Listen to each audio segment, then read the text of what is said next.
Bonjour à toutes, bonjour à tous. Bienvenue au Hub des Territoires. Je suis Pavlina Novotny, chef de projet au Hub des Territoires. Bienvenue également à tous ceux qui nous suivent à distance. Le Hub des Territoires, alors c'est un lieu qui a été pensé pour partager et pour accompagner des projets des territoires. Donc ça veut dire qu'au sein du Hub, on met en contact des collectivités territoriales, des startups, des associations, des bailleurs sociaux, tout type d'acteurs, autour d'événements, autour d'ateliers. Alors donc concrètement, le Hub organise des temps d'échange, des rencontres, des débats, pour que chacun puisse exprimer ses idées, proposer des solutions. L'objectif donc, c'est de développer des projets et de faciliter le passage à l'action sur les territoires. Aujourd'hui, on parle du foncier économique, avec cet événement intitulé « Foncier économique, quel levier pour les collectivités ?» Alors, la problématique du foncier économique en France, aujourd'hui, elle est complexe, puisqu'elle touche à la fois les collectivités locales, les porteurs de projets, qui doivent répondre aux défis posés par la rareté, par le coût, par la réglementation, par les enjeux environnementaux, et tout cela en favorisant le développement économique des territoires. Alors justement, sur ce thème de l'aménagement et du développement économique, je vous annonce 2 événements qui seront organisés au Hub prochainement. Le 16 octobre, un événement intitulé « La redynamisation des rez-de-chaussée des bailleurs sociaux, quelle réponse dans les quartiers prioritaires de la ville ?» Donc, on va se poser des questions sur les leviers d'action pour activer ces rez-de-chaussée, comment concilier les enjeux de territoire, de patrimoine, de marché et de besoins des habitants. Et un deuxième événement le 12 novembre, un atelier du réseau national des foncières de redynamisation. Quelles sont les études préalables à l'intervention des foncières? Quelles sont les expertises et les livrables utiles? Donc 2 événements auxquels je vous invite dès maintenant à vous inscrire. N'hésitez pas, tous les événements du Hub sont ouverts à tous. Et je donne tout de suite la parole à Françoise Hilaire, membre du bureau du Réseau national de l'économie territoriale, qui va animer cet événement. Bonjour à tous, bonjour aussi en distanciel. Donc, bienvenue à cet événement. Ce que nous vous proposons, c'est finalement d'avoir 2 entrées sur la question du foncier économique. Une première entrée qui est plus liée au foncier dédié à l'industrie et à l'activité économique et comment on arrive à travailler sur cette mutabilité du foncier et à une forme de densification en termes d'accueil d'entités industrielles. Et l'autre axe est plus dédié à l'économie sociale et solidaire. Comment finalement on accompagne ces acteurs de l'économie sociale et solidaire dans leur pérennité autour de l'immobilier d'entreprise et du foncier. Ces tables rondes, mais avant de lancer ces tables rondes, j'appelle donc François Blouvelac et Thomas Rollet pour introduire le sujet. Bonjour à toutes et à tous. On est ravis de vous accueillir en présentiel et surtout en distanciel. Simplement, pour vous préciser qu'aujourd'hui, à la Banque des Territoires, on a plusieurs priorités. À l'intérieur de ces priorités, donc, on a notamment la cohésion sociale et territoriale et la transition écologique, et que le foncier économique est au centre de ces problématiques et concentre un certain nombre de ces enjeux-là. Donc, fort de toutes ces enjeux, on se rend compte qu'aujourd'hui, c'est une difficulté à appréhender. Alors, ce qu'on se proposait au travers de cet événement, c'est de changer un peu le curseur, d'ouvrir le foncier économique et de l'aborder au sens large. C'est bien sûr le foncier industriel, et la Banque des Territoires a des offres à proposer, mais un certain nombre de nos partenaires aussi. Mais quand on aborde cette question du foncier économique, notamment avec des enjeux de rareté, on a besoin de regarder à 360. Donc, le foncier logistique, la question des data centers, la question aussi de l'ESS, et donc la question qui est naturellement venue et qui se pose encore aujourd'hui, c'est qu'est-ce qu'on fait? Quels sont les leviers qui se posent au sein des collectivités? Et ce qui faisait, en tout cas, le centre entre tous ces enjeux du foncier économique, c'est en tout cas, ce qui rassemblait toutes ces questions, pour nous, en tout cas, telles qu'on l'a analysé, c'était la position du développeur économique. Le développeur économique au sein des intercommunalités est central, puisqu'il doit trouver des solutions pour accueillir des industries, accueillir des data centers, accueillir de l'ESS aussi, des projets, et ça pose beaucoup de questions. C'est pourquoi on a confié à un de nos partenaires, qui est le Réseau national de l'économie territoriale, l'animation de ces différentes tables rondes et cette séquence, puisque ce partenaire aujourd'hui représente le métier de développeur économique, et c'est particulièrement combien le foncier économique est au cœur des problématiques de ce métier. Donc je voulais aussi remercier Françoise, et au travers du réseau, son implication et aussi sa participation à l'animation des tables rondes.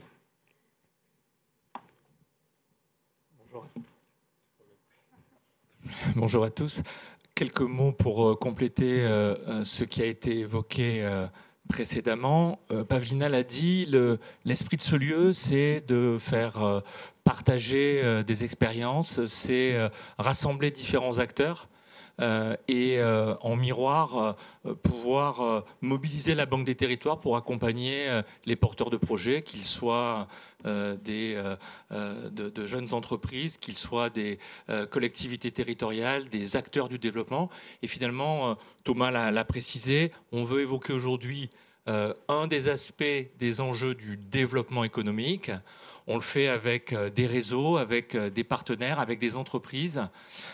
Et on veut aborder dans cette fin d'après-midi ces différents aspects, la problématique qui se pose sur cette question essentielle de la disponibilité du foncier. On le fait en intégrant les tensions qui existent aujourd'hui autour de sa raréfaction et de l'exigence de la lutte contre l'artificialisation des sols.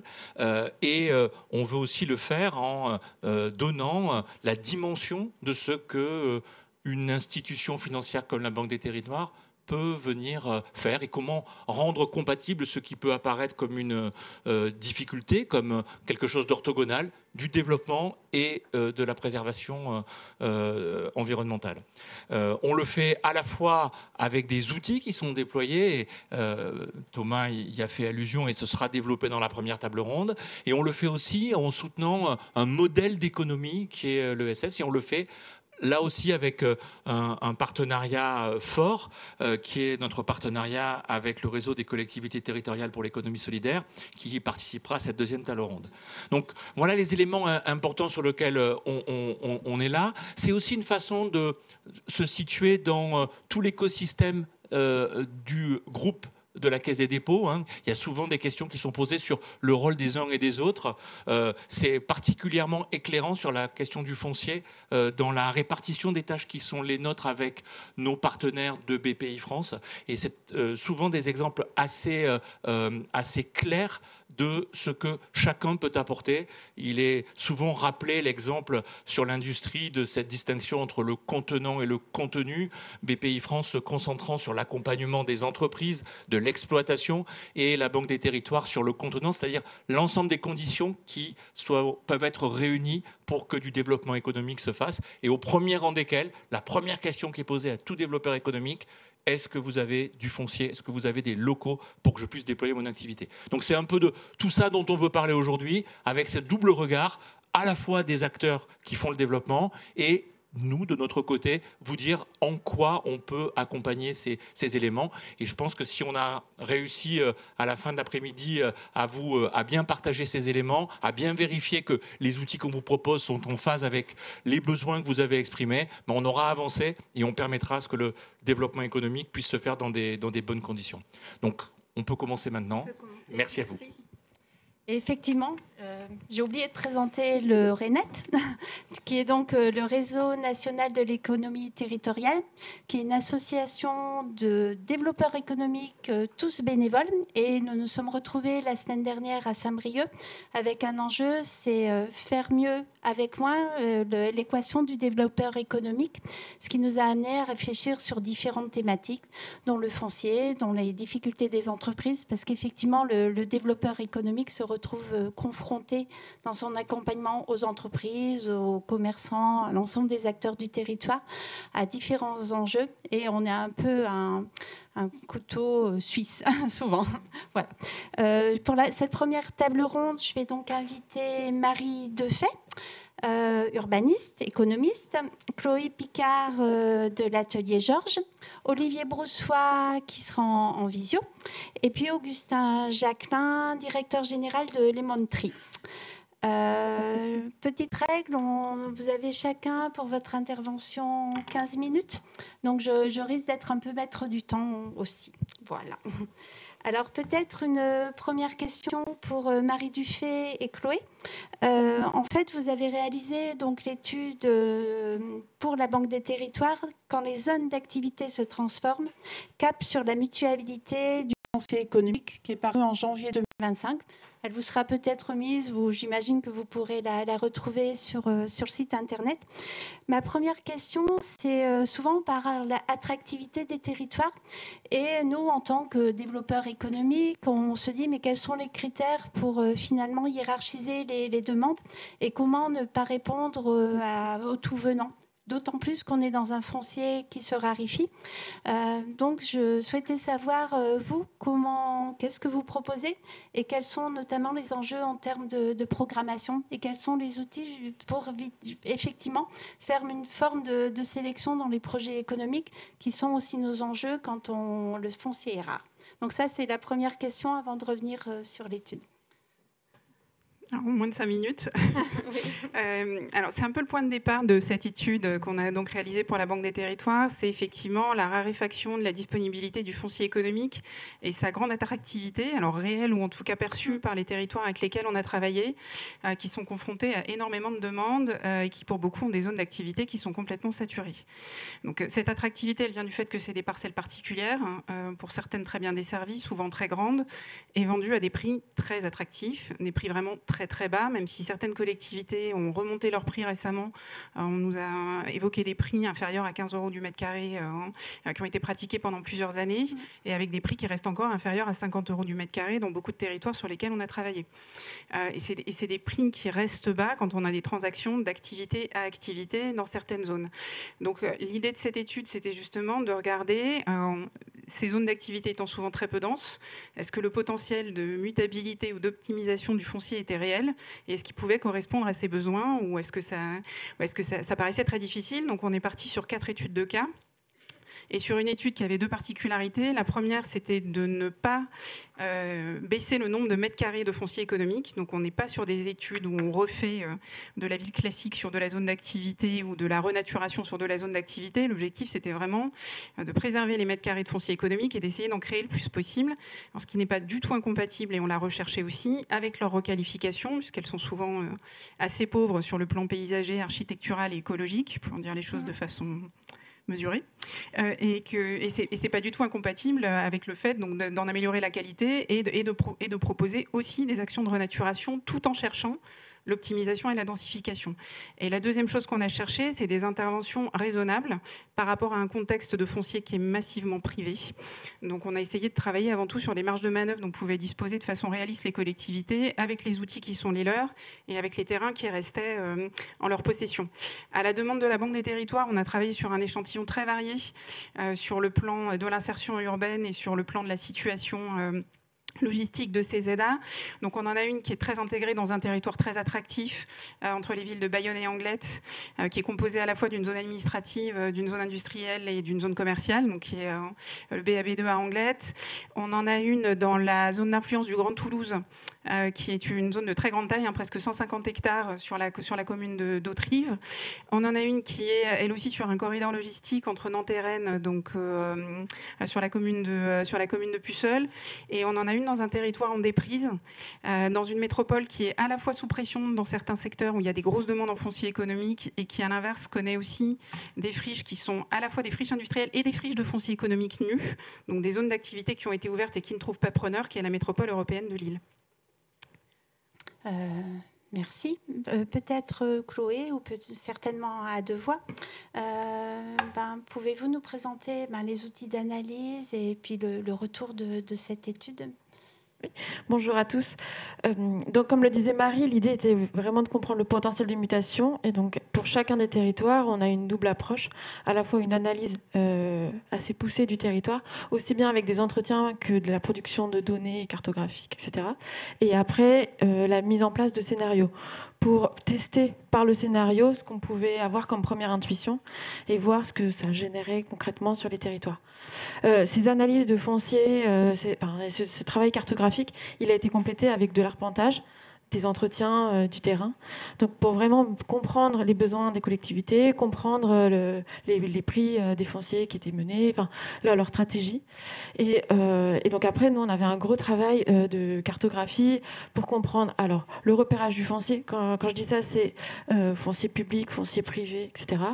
Pour y voir potentiellement des leviers pour enclencher la stratégie, le repérage des activités en elles-mêmes, pour comprendre est-ce qu'il y a une logique, une coloration programmatique sur les zones d'activité ou non. Je spoil direct, mais à part quelques-unes, en fait, la réponse est non. On est souvent sur des choses qui se sont faites à l'opportunité, et donc du coup, on le voit sur la carte centrale, où en fait il faut comprendre qu'il y a une couleur par typologie d'activité. En fait, on a un melting pot complet d'activités, avec, alors ce qu'on voit en jaune, des parcelles complètement vacantes. Donc là, on est typiquement sur la zone d'activité d'Haute-Rive. Parcelle vacante, ça voulait dire champ avec moutons. Voilà. Donc concrètement, on a vraiment cette diversité fonctionnelle au sein de la zone d'activité. Donc après, c'est comment est-ce qu'on retravaille avec ces analyses-là. Donc on avait des analyses et des outils un peu récurrents, et après des analyses au cas par cas pour bien s'adapter à chacun des territoires. Donc là, on voit par exemple le cas de Roubaix, où, comme le disait Marie, on est sur un territoire en déprise, avec un patrimoine architectural très important. Mais la question est, qu'est-ce qu'on fait ? Comment est-ce qu'on intervient face à tout ce patrimoine ? Et donc là, par exemple, on propose un recensement du patrimoine avec... Alors, la première carte que vous voyez en rose, c'est une gradation de l'intérêt patrimonial. La carte en bleu, une gradation de la capacité à muter de ce patrimoine. Et en fait, on fait la synthèse des deux, et ça nous permet d'avoir une stratégie foncière, entre guillemets, adaptée au territoire, et qui regroupe après tous les autres éléments classiques qu'on a pu voir, repérage des activités, etc. Donc, dans le cas de Roubaix, ça nous permet aussi de proposer directement des stratégies d'intervention particulières. Alors, très ponctuellement, une transformation de l'existant, et sinon de la densification verticale, ou un travail de réadressage par rapport à l'espace public, ou de densification sur du stationnement ou des emprises publiques. Et ce travail, il est mené en lien avec les collectivités, les aménageurs. Comment est-ce qu'il... Voilà. Alors, c'était un travail un peu test, donc c'est un travail qui est très court. C'est un travail de quelques jours par collectivité. C'est pas un travail de projection d'une stratégie, c'était un travail test pour leur montrer le potentiel de mutation. Donc, on est sur quelque chose de très amont. Oui, après, ça a été fait avec les collectivités. Ce qu'il faut comprendre, c'est que le gaspillage foncier qu'on a constaté, il est massif. Il existe dans il existe dans toutes les zones d'activité, mais il est parfois un peu trompeur. On a des parcelles très grandes qui sont vraiment nécessaires parce qu'on a par exemple du stationnement, du matériel agricole ou du matériel de stockage de façon saisonnière qui a vraiment besoin de ces grandes surfaces. On a à l'inverse des zones d'activité dans lesquelles on a énormément de commerce avec du stationnement qui n'est pas du tout mutualisé, exclusivement en rez-de-chaussée, qui là se prête beaucoup plus facilement à la mutation. Donc il faut quand même rentrer un minimum dans le détail. Donc oui, on a fait ce travail avec les collectivités locales, et par ailleurs, pour que ça leur parle, on est parti sur des scénarios qui étaient des tests, mais qui correspondaient quand même peu ou prou à leur stratégie et à leur volonté. Donc on sait aussi, l'idée c'était de leur proposer des scénarios qui leur parlent, donc on s'est adapté aussi à la façon dont eux projetaient déjà l'évolution de leur zone d'activité. Très bien, merci. Tout à fait. Donc, pour compléter un peu ce que vient de dire Marie, en fait, ces tests-là, qui sont des tests un peu martyrs, très tests, en fait, ils ont aussi été pensés dans des logiques très différentes. Volontairement, on les a axés dans des options radicalement différentes. Mais on y reviendra un peu plus tard. Dans les autres outils d'analyse qu'on a pu avoir, c'est la place de la nature et le rapport à l'imperméabilisation des sols. Donc là, on est sur le cas de la zone d'activité d'Anglet. Donc on voit qu'historiquement, en fait, on est sur une zone complètement humide. C'est alors des zones de pâturage, mais qui, dès qu'il y a des inondations, dès qu'il y a des grandes pluies, en fait, ont la capacité à se gorger en eau. Et pour une métropole comme la métropole Bayonne-Anglet, en fait, c'est un territoire qui permet la résilience une résilience globale de la métropole.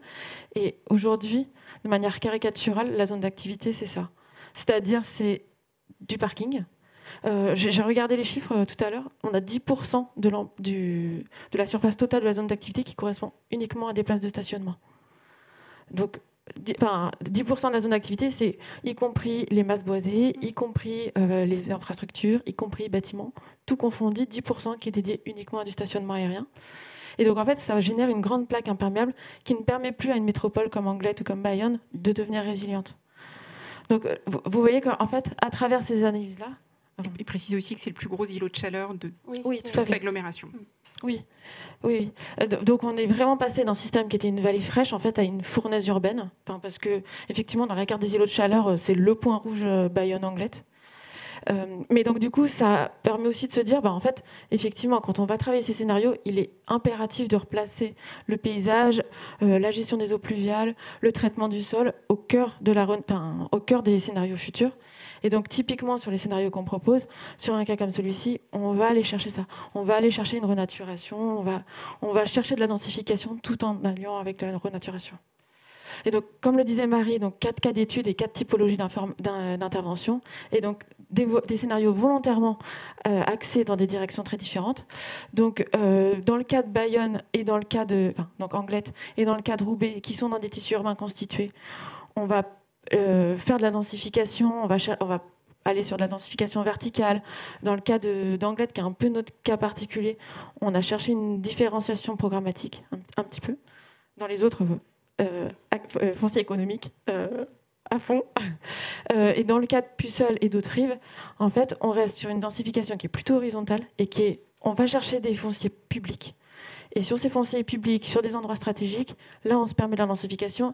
Et notre modèle, c'était rez-de-chaussée plus mezzanine. Et avec ça, on arrive à obtenir des chiffres qui sont quand même juste fous. Dans le cas d'Autriche, par exemple, qui est une zone d'activité de 150 hectares à peu près, on avait un foncier qui représentait à peu près 200 000 hectares. Et en faisant juste comme ça, on augmente 200 000 mètres carrés, de SDP. Et avec ça, on augmente le foncier de 70 000 mètres carrés. On est sur du rez-de-chaussée mezzanine. J'insiste dans le sens où, en fait, quand on parle de vacances et quand on parle d'opportunités foncières, le gain, il est réel. Et en se donnant des clés, en se disant, en fait, là, sur un enjeu comme Autrive, on est capable de faire tout ça sans faire de la démolition, il y a quand même une capacité de mutation qui est là. Dans le cas, par exemple, d'Anglet, Bayonne, en fait, on a des scénarios qui sont plus complexes. Le tissu, il est très dense. On a des infrastructures. Et là, notre levier, c'était clairement la diminution des emprises d'infrastructures pour pouvoir aller chercher du foncier là où on pourrait avoir l'impression qu'il n'y en a plus. Très bien. Juste à titre de comparaison croisée, en fait, pour chacun des cas, on a fait la carte d'imperméabilisation. Ça fait partie de nos cartes récurrentes parce qu'en fait, alors on voit pas très bien, c'est très blanc quand on est autour, mais en fait, donc en noir, c'est tout ce qui est imperméabilisé, bâtiments et voiries, en fait, et stationnement. Et donc en fait, on voit la part de ces zones d'activité dans le reste du territoire. Alors bon, je vous laisse imaginer, parce qu'en fait, c'est gris clair sur blanc, mais en fait, on est sur des taches noires au milieu de paysages qui sont, eux, beaucoup moins imperméabilisés. Donc, on voit aussi qu'il y a un vrai enjeu sur ça. Oui, de lutte contre les îlots de chaleur urbains, malgré tout. Très bien.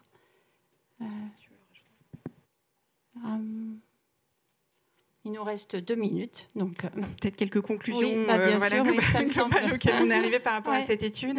La première, c'est que les atlas existants dans les différentes collectivités ne permettent pas, sans passer par cette étape de scénario, d'avoir une vraie connaissance du potentiel de mutabilité et d'optimisation de ces fonciers. Donc, il y a une connaissance, si on veut aller vers une amélioration et de la qualité et de l'exploitation de ce foncier par les collectivités locales, il faut en améliorer encore la connaissance aujourd'hui qui se résume beaucoup à une connaissance de l'occupation du sol. La deuxième chose, c'est qu'il y a une vraie stratégie à avoir en matière de programmation. On le voit tout de suite quand on construit les scénarios, notamment dans les zones très complexes qu'a décrit Chloé. On commence à avoir des regroupements qui sont organisés par les collectivités locales entre les zones plus administratives, les zones plus commerciales, les zones plus d'activité. Mais ces programmations à l'opportunité, alors elles génèrent beaucoup de conflits d'usage. Donc des vraies difficultés de fonctionnement. Elles génèrent des surcoûts importants pour les collectivités puisque les commerces, les bureaux demandent des aménagements urbains de meilleure qualité. Donc les collectivités réinterviennent sur ces fonciers avec quelquefois des coûts qui sont très très importants en termes d'aménagement urbain parce que les surfaces sont colossales. Donc cette étape de programmation, elle est vraiment fondamentale pour pouvoir envisager par la suite une optimisation du foncier. Elle est fondamentale aussi pour protéger les grandes parcelles à destination des activités. Nous, on a eu énormément de ce qu'on considère presque comme du gaspillage foncier, c'est-à-dire des commerces et des bureaux qui s'installent dans des zones qui sont extrêmement bien desservies, qui ont un vrai potentiel logistique ou d'activité, alors qu'on pourrait leur trouver de la place clairement ailleurs, et qui viennent en plus s'installer sur des parcelles qui sont beaucoup trop grandes et sur lesquelles on a des emprises de stationnement qui sont très clairement surdimensionnées. Donc il y a vraiment une stratégie à avoir, et c'est d'autant plus fondamental qu'on a réalisé une autre étude avec Chloé où on est allé beaucoup plus loin dans l'analyse des prix. Donc on a pu regarder les transactions, ce qui n'est pas évident parce que beaucoup de zones d'activité sont récentes. Donc on n'a pas toujours de prix de deuxième marché. Ce qu'on voit, c'est que les commerces se revendent parfois à plus du double, notamment dans les zones attractives que les locaux d'activité, alors que les fonciers ont été acquis au même prix. Et qu'à l'inverse, les locaux d'activité continuent à se vendre à des prix très bas. Donc il y a un marché qui a besoin de ces fonciers économiques et de ces grandes parcelles vendues à des prix très attractifs. Et donc, en conclusion, il y a clairement une stratégie à avoir en amont en termes d'outils juridiques et en termes de maîtrise du foncier, puisque cette vente au secteur privé, elle prive les collectivités locales de beaucoup de leviers aujourd'hui pour pouvoir réintervenir. Et il y a aussi une anticipation à avoir sur la façon dont s'urbanisent aujourd'hui ces derniers fonciers qui sont encore disponibles. Très bien. Merci. Je vous propose que les questions soient à la fin de la table ronde. Nous allons accueillir notre deuxième intervenant, qui est Olivier Broussois, directeur général de la CEP et de Poitou Aménagement. Je pense qu'il va réagir, puisqu'il y a tout un travail qui a été mené par la CEP sur la densification sur une zone d'activité économique à Chazenoeil en Poitou. Mais écoutez, Olivier, je vais tout d'abord vous laisser présenter votre territoire d'intervention, le rôle aussi de la CEP et de Poitou-Charentes, pour ensuite développer sur la question de la densification et les questions que vous vous êtes posées sur ce parc d'activité. Oui, merci.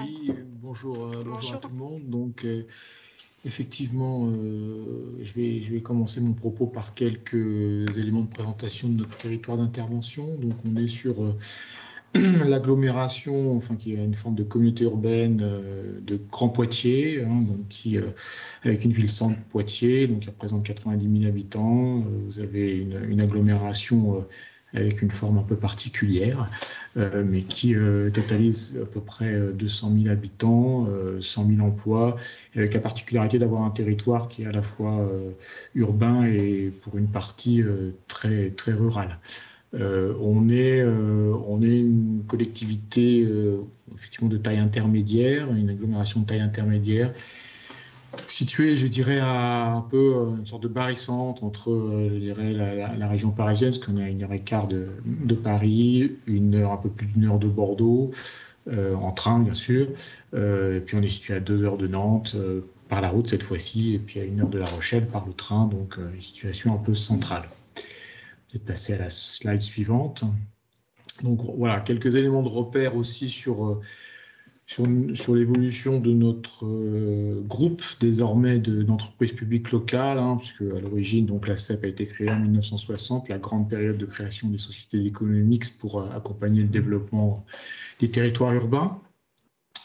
Et puis récemment, je dirais, on a souhaité, les élus ont souhaité enrichir, je dirais, l'outil avec d'une part, au niveau de la ville de Poitiers et de l'agglomération de Grande Poitiers, la création d'une société publique locale, Poitou Aménagement, il y a maintenant quasiment 3 ans, pour avoir un outil réactif à ses côtés, puisque la spécificité de cet outil-là, c'est qu'elle peut travailler en gré à gré avec ses actionnaires, donc avoir un outil réactif qui lui permette d'initier un certain nombre de démarches, soit d'études, soit opérationnelles, de façon assez réactive.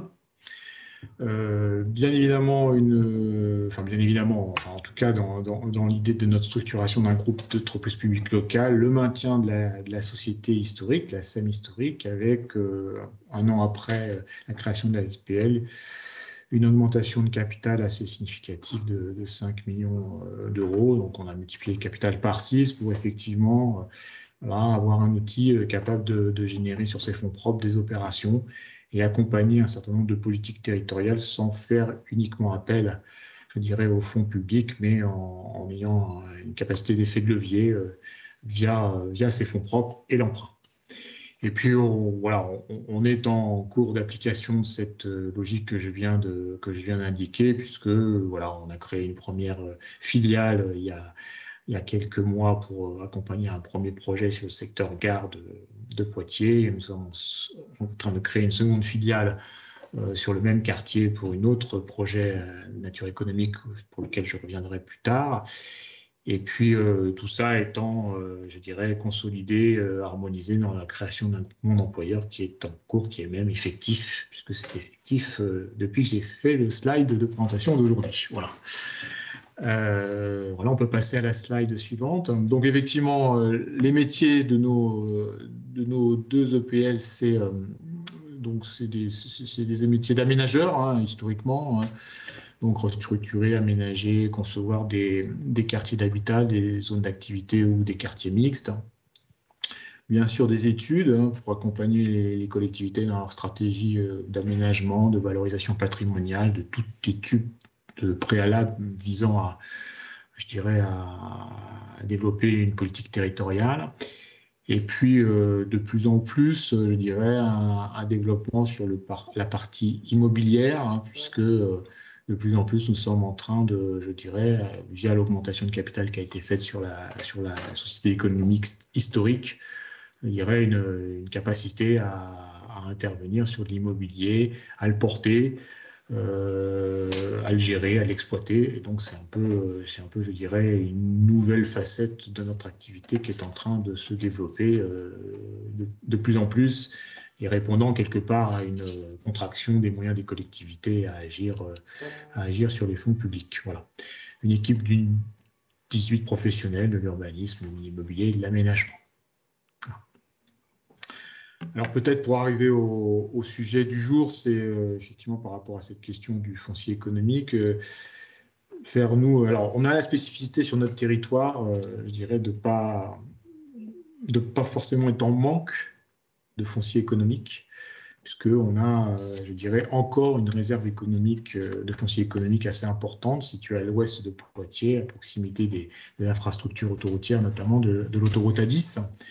Et donc, on a les élus qui sont arrivés, je dirais, à la tête des collectivités en 2020, ont mis en avant, je dirais, eux, leur souhait d'être sur une politique de sobriété foncière avant même que, je dirais, le ZAN trouve ses déclinaisons un peu plus précises. Donc, on a tout de suite à l'initiative, on a suivi une initiative de l'État, un AMI de l'État pour, je dirais, accompagner cette logique de territoire pilote de sobriété foncière dans lequel on s'est investi avec la collectivité Grand Poitiers, la ville de Poitiers et l'établissement public foncier de Nouvelle-Aquitaine. L'idée étant, je dirais, de faire émerger des cas pratiques, des cas duplicables sur, je dirais, des situations où on pouvait intensifier l'usage, intensifier l'utilisation du foncier, qu'elle concerne des quartiers urbains, périurbains, des quartiers, des cœurs de bourg ou encore des entrées de villes, des zones d'activité économique commerciale. Voilà.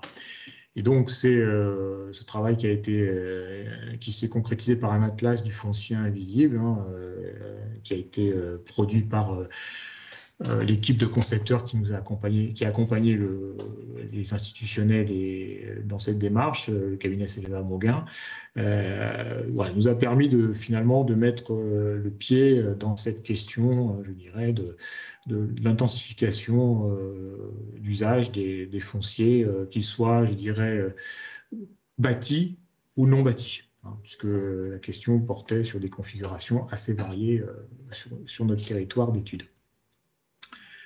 On peut passer au slide suivant.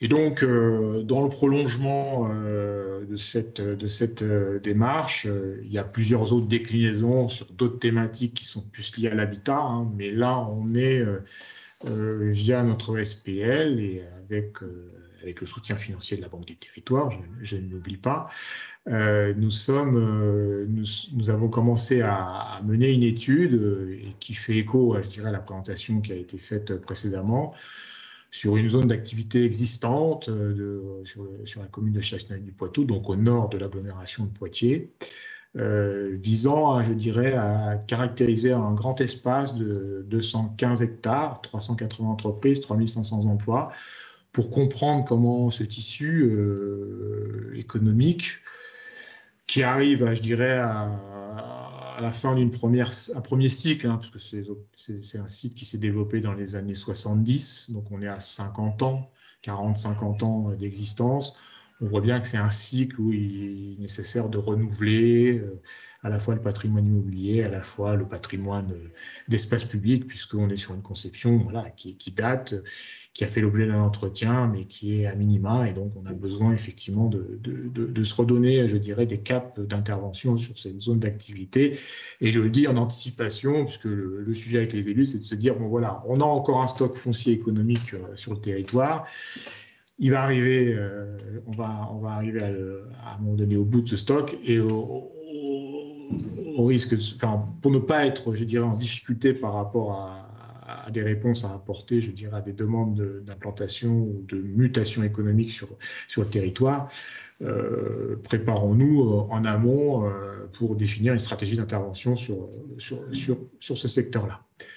Donc voilà, donc, je ne vais pas faire de la redite par rapport à la première présentation, parce que finalement, les éléments qui ont été présentés voilà, sont à peu près les mêmes. C'est effectivement, cette étude a une vocation d'observation, de repérer la ressource foncière au sein de la ZAE, d'être au contact des associations d'entreprises qui animent ces zones d'activité économique, et de comprendre quels sont les projets d'entreprise en amont pour comprendre quelles sont leurs problématiques et essayer, je dirais, d'être au courant des mutations, des mouvements qui peuvent exister. De permettre effectivement, je dirais, de régénérer la zone, de la densifier, puisqu'on a des cas d'espèces où effectivement des zones de stationnement aérien prennent une place importante sans qu'elles soient complètement utilisées, et donc essayer de trouver des logiques de mutualisation de stationnement entre les acteurs, de qualifier la zone, hein, de trouver des actes de qualification de la zone sur les aspects urbains, paysagers, mobilité, végétation, bien sûr, confort des usagers, je n'oublie pas, et puis de rentrer sur des cas concrets de capacité de foncier à se renouveler, en essayant de trouver, de comprendre quels sont les modèles économiques qui sont à l'œuvre, de façon à ce que, d'une certaine façon, on puisse comprendre comment on peut répondre de façon cohérente à des besoins économiques, je dirais, des entreprises, ne pas être dans des réponses, je dirais, immobilières ou foncières derrière, qui soient complètement déconnectées d'une réalité de marché. Voilà, donc ça, c'est un élément aussi assez important dans notre démarche. Donc voilà, donc également repérer des points Bien sûr, sur 215 hectares, l'idée, c'est pas au niveau de la collectivité, c'est pas de vouloir intervenir sur tous les sites. Mais il y a des sites assez importants qui méritent une attention particulière. Ce sont les sites vitrines, ce sont les sites qui créent un effet d'entraînement sur les zones. Et donc, il est important de les caractériser et de comprendre comment on peut y intervenir. On peut passer sur la slide suivante. Ah, la slide suivante. Voilà, je vais arriver. Bon, vous dire effectivement que voilà, sur ce site-là, on a eu l'opportunité. Là, on a fait le travail à l'envers quelque part, mais c'est bien aussi d'avoir un cas concret, puisque sur cette zone-là, on a eu une opportunité d'un site de 7 hectares qui s'est libéré, et donc on avait l'urgence d'implanter une entreprise. Un fabricant de batteries français sur le site dans le cadre d'une démarche de l'ADI, des ADI des régions, puisqu'une l'entreprise avait sollicité toutes les ADI nationales pour trouver un point de chute de son activité. Et donc voilà, on a été obligé finalement, bien avant l'étude dont je vous parle, de mettre en pratique la reconversion d'un site de 7 hectares occupé anciennement par un fabricant américain de pistons pour moteur diesel.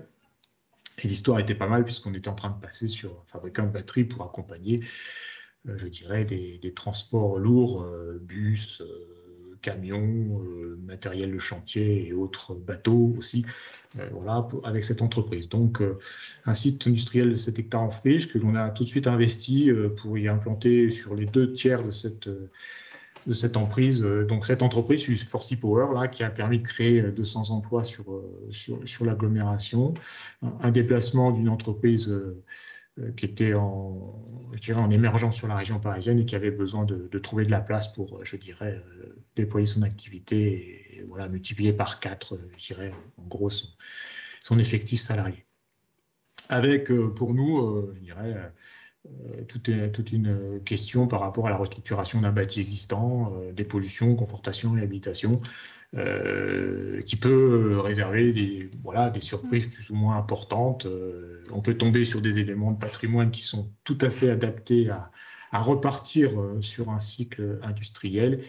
Et puis d'autres sujets sur lesquels c'est plus compliqué parce qu'on se retrouve face à des sujets de dépollution dont le traitement ne permet pas de considérer que je dirais, les entreprises derrière peuvent absorber, on ne peut pas faire absorber ce coût-là aux entreprises qui viennent s'installer derrière. Voilà.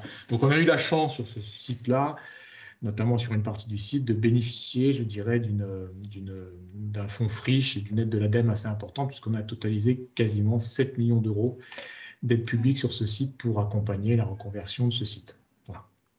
On peut peut-être passer à la slide suivante.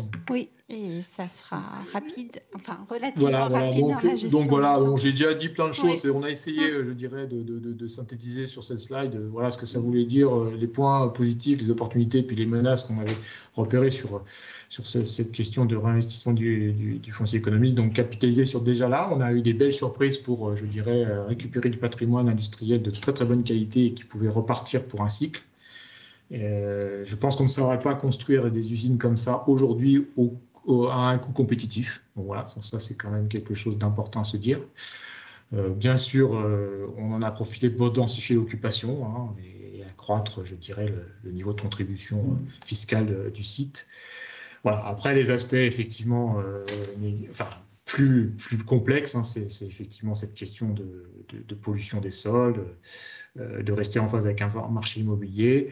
Et puis, effectivement, c'est pour nous, de façon plus large sur la zone d'activité, je l'ai dit, c'est anticiper à intégrer le temps long de renouvellement de ces zones-là. Et donc, d'où l'intérêt, cette première expérience sur ce site-là nous a permis de nous dire qu'il fallait anticiper et lancer une étude un peu plus large pour ne pas se retrouver dans l'urgence de traiter des demandes d'implantation sur des sites de cette nature.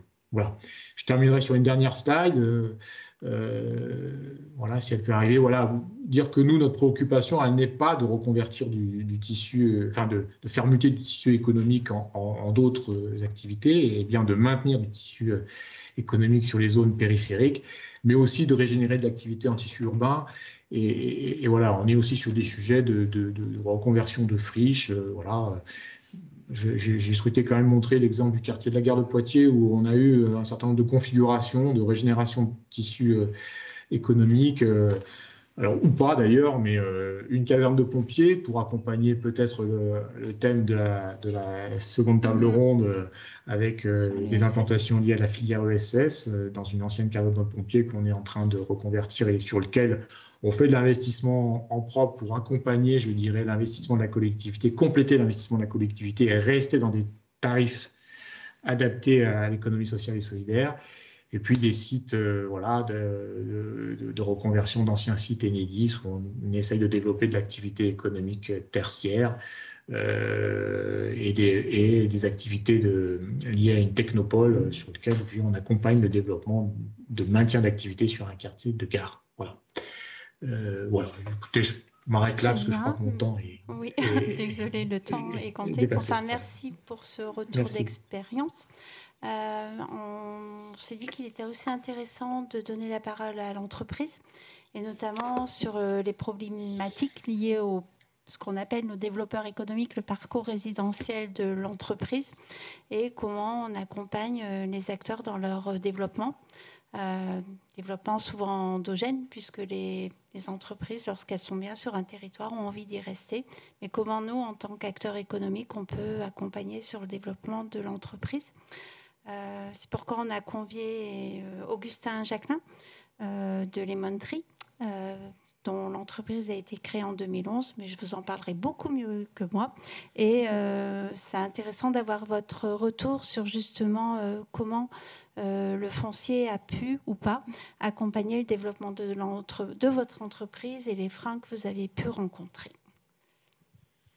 Oui, bonjour à tous. Merci. Effectivement, je pense qu'on va essayer d'illustrer de façon très concrète beaucoup de choses fort intéressantes qui ont été dites précédemment. Un petit mot sur Lemon Tree d'abord. Donc, effectivement, c'est une entreprise qui a 15 ans maintenant, qui compte 130 salariés répartis sur 5 territoires.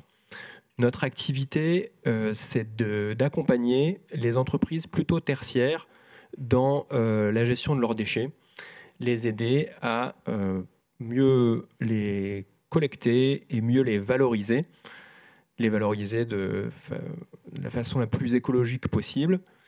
Et nous sommes aussi une entreprise d'insertion, donc dans le champ de l'économie sociale et solidaire. ESS et PME industrielle, et c'est notamment cette partie-là qui complexifie le sujet foncier. Vous comprendrez que notre besoin, il est fortement lié à la ville, puisque c'est là où sont nos clients. Aujourd'hui, Lemon Tree, je disais, est implanté sur 5 territoires. Donc, si on va du nord au sud, on est dans la métropole lilloise, à Lesquin, dans une zone qui est une zone industrielle et de transport. On est ici en région parisienne, au nord-est de Paris, à Pantin, dans le 93. Donc, il y a une certaine densité urbaine, et je reviendrai dessus. On est en compétition avec d'autres affectations des mètres carrés.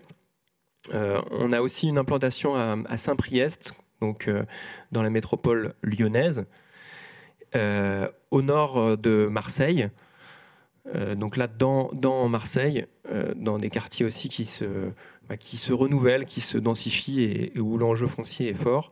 Et plus récemment, une implantation aussi autour de Bordeaux, à Cestas, en Gironde. Donc nos clients sont autour de ces métropoles. Dans ces métropoles, on fait aussi de la collecte vraiment dans de l'urbain dense. Et donc il y a un enjeu à pas trop s'éloigner des cœurs de ville, puisque c'est autant de kilomètres supplémentaires que vous faites. Et forcément, dans notre métier de logistique, ça pèse. On veut donc apporter une solution de proximité. Si je résume les choses un peu différemment, notre activité, elle a un sens dans un rayon, on va dire, de maximum 100 km autour de nos entrepôts. Donc, on collecte idéalement en escargot autour de nos entrepôts. On ne fait pas que de la collecte, puisqu'on fait aussi du conditionnement. Donc, on ramène sur ces différents sites logistiques la matière. Donc, on collecte de tout ce qui est recyclable sec. Je précise que ça a une incidence aussi sur la partie autorisation liée à nos sites d'exploitation. Et on reconditionne. Donc là, très concrètement, pour ceux qui ne visualisent pas ce que ça veut dire, c'est qu'on va compacter, broyer, faire des balles et en fait préparer la matière. Donc quand je dis la matière, ça va être du carton, du papier, des déchets d'emballage, canettes, bouteilles, des déchets parfois un peu plus exotiques, du polystyrène, des mégots de cigarettes, des masques. C'est un peu moins à la mode et tant mieux. Mais en tout cas, tout ce qu'on peut trouver dans des bureaux qui est recyclable. Et c'est aussi le propre de Lemon Tree d'offrir une solution complète pour dire à nos clients, donnez-nous les clés de vos déchets, on va gérer l'intégralité. Soit on va piloter l'intégralité de vos déchets, et pour partie, on va la collecter en propre. Donc cette fameuse fraction recyclable et sèche. Donc sur la question qui était posée du parcours foncier, je dirais que c'est un parcours du combattant. Nous, nos enjeux, ils se résument en 3 mots. Accéder, d'abord, donc pouvoir trouver ce foncier, transformer, parce qu'évidemment, il n'est jamais parfaitement adapté à notre activité initiale, et financer ce foncier, particulièrement dans des zones où les mètres carrés peuvent être très chers. Je vais d'ailleurs prendre le cas de la région parisienne pour illustrer un peu ces enjeux-là. Donc, quand je dis que c'est un parcours du combattant, j'ai déjà connu 15 emménagements. Donc, vous voyez, 15 emménagements, c'est un rythme assez soutenu. Aussi parce qu'on a une activité qui est assez extensive. Plus on récupère, plus effectivement on a besoin de mètres carrés. Alors, on peut toujours accélérer les rotations des déchets qu'on collecte et donc gagner en intensité pour le coup. Mais il y a quand même un enjeu, notamment quand vous voulez valoriser de la matière auprès d'industriels. Et c'est le modèle économique de Lemon Tree, travailler en direct avec des gens qui transforment des cartonneries, des plasturgies, des alumineries, des aciéries. Pour ça, il faut que vous puissiez fournir en quantité industrielle et avec un conditionnement industriel de la matière. Donc vous êtes obligé de stocker, vous êtes obligé d'avoir des machines pour préparer cette matière. Et on s'est retrouvé notamment sur la commune de Pantin. Ça fait 12 ans que nous sommes implantés à Pantin et on grandit assez vite. C'est à peu près 40% de croissance par an. Et donc forcément, on a besoin de plus en plus de mètres carrés. Et on a eu jusqu'à présent pas mal de difficultés liées à on va dire des occupations temporaires, des baux précaires, parce que finalement on avait ce qu'on pouvait avoir, des mètres carrés pas chers, disponibles rapidement, et sur une activité qui grandit avec les chiffres que je viens de vous donner, c'est difficile de se sédentariser sur du long terme. Bon, là, on arrive sur une visibilité un peu plus forte, c'est-à-dire sur nos implantations, on va dire une activité qui est un peu plus mature, donc on se stabilise. Néanmoins, là, il y a 3 ans maintenant, on nous a demandé de quitter notre implantation précédente. La mairie de Pantin, sur une 60aine d'hectares, construit un écoquartier. On était en plein centre de cet écoquartier, donc il a fallu faire nos bagages. Là, et ça fait partie de nos enjeux, on s'est dit comment on peut du coup rebondir, et on s'est adressé à la collectivité. On s'est rendu compte que c'était aussi important pour la mairie de Pantin de conserver une activité comme celle de Lemon Tree sur son territoire. C'était aussi important pour à la communauté de communes, en tout cas le PT d'Est Ensemble, qui porte à la fois la partie de la compétence déchets et puis la partie développement économique. Et puis je vous l'ai dit, on est une entreprise d'insertion, donc la dimension emploi et notamment emploi d'insertion rentrait aussi en ligne de compte. Donc là, d'abord, je tiens à le dire, on a eu une formidable mobilisation côté public pour trouver une solution. Et cette solution, ça a été une solution collective. D'abord parce que la mairie de Pantin nous a aidés à trouver un nouveau site. Il s'avère qu'un répartiteur de médicaments avait décidé de mutualiser deux de ces sites. Et donc, il y avait un espace vacant, mais ce n'était pas dit qu'on puisse y aller. Et puis, quand je dis que ça a été un effort collectif, on le verra sur le volet financement, il y a eu à différents échelons, que ce soit la collectivité, que ce soit le PT, que ce soit la région, finalement une aide globale pour que ça fonctionne. Donc ce sujet de l'accès, trouvé, on avait fini par trouver. Ensuite est venu le sujet de la transformation du site. Pour ceux qui connaissent la commune de Pantin, donc on est sur un petit peu proche entre le canal et la zone des 4 chemins, derrière juste avant le cimetière. C'est une zone assez industrielle. On a un voisin tout petit, peu connu, qui s'appelle Suez. Et là, une activité comme la nôtre, elle est à la fois bienvenue dans ces lieux-là, parce qu'on n'est pas tout seul, et il y a d'autres confrères qui font des choses proches, mais en même temps, je vous l'ai dit, il y a une pression foncière qui est forte. Le prix du mètre carré à Pantin, il s'est envolé, et forcément, ça a créé des contraintes. Donc des contraintes de prix, des contraintes en termes de capacité à opérer. On est une activité qui est soumise à autorisation sous le coup d'une ICPE. Donc, il faut pouvoir montrer patte blanche sur notre capacité à opérer sans évidemment mettre en danger notre entourage, sans mettre en danger l'environnement. Et forcément, quand on hérite d'un site qui est clos de 4 murs, où on nous dit il faut qu'on puisse facilement en faire le tour et qu'il n'y a pas possibilité de faire le tour, vous rentrez dans des nouvelles contraintes. Je ne vous fais pas tout le détail de cette bataille pour l'ICPE parce que ça peut être un peu long, mais on a réussi. On a réussi justement en mobilisant les différents parties prenantes et en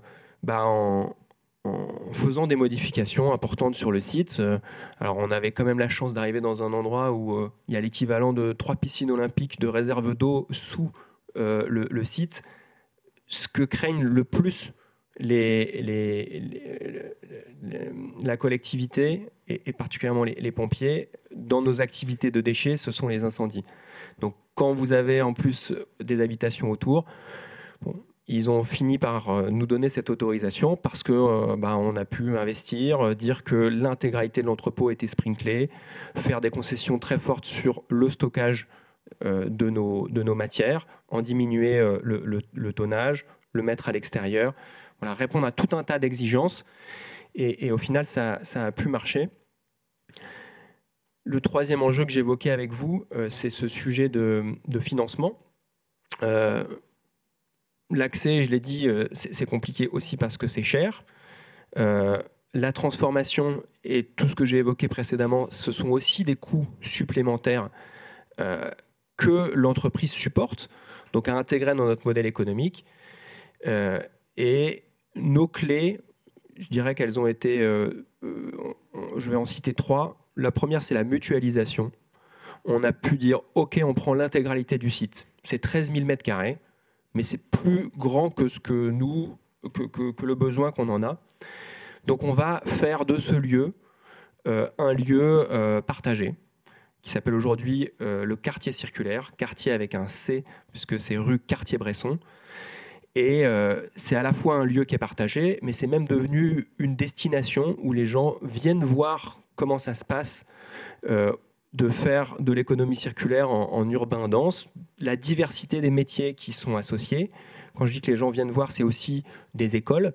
On fait de la sensibilisation et ça s'inscrit dans un projet politique. Et là, on reboucle avec ce que je disais précédemment, c'est-à-dire un appui de la collectivité pour dire c'est utile d'avoir vos emplois ici, mais c'est aussi utile dans nos enjeux de sensibilisation à l'économie circulaire. C'est aussi utile dans nos enjeux d'insertion de personnes éloignées de l'emploi.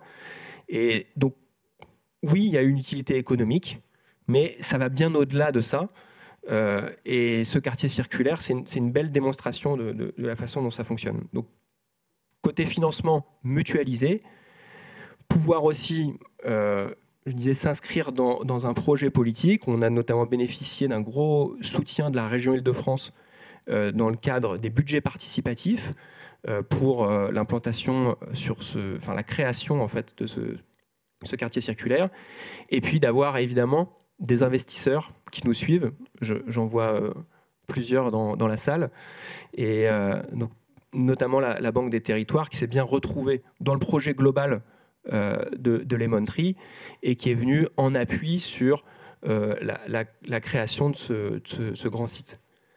Des contraintes, j'en ai cité un certain nombre. Pour faire écho à des éléments qui ont été dits juste avant, il y avait aussi un enjeu qui me tenait à cœur, c'est de ne pas couper les quelques arbres qu'il y avait sur ces 13 000 m². Quand vous faites une activité logistique, les ingénieurs qui optimisent le site, ils vous disent, bon là, on rase tout, on goudronne, on tourne autour.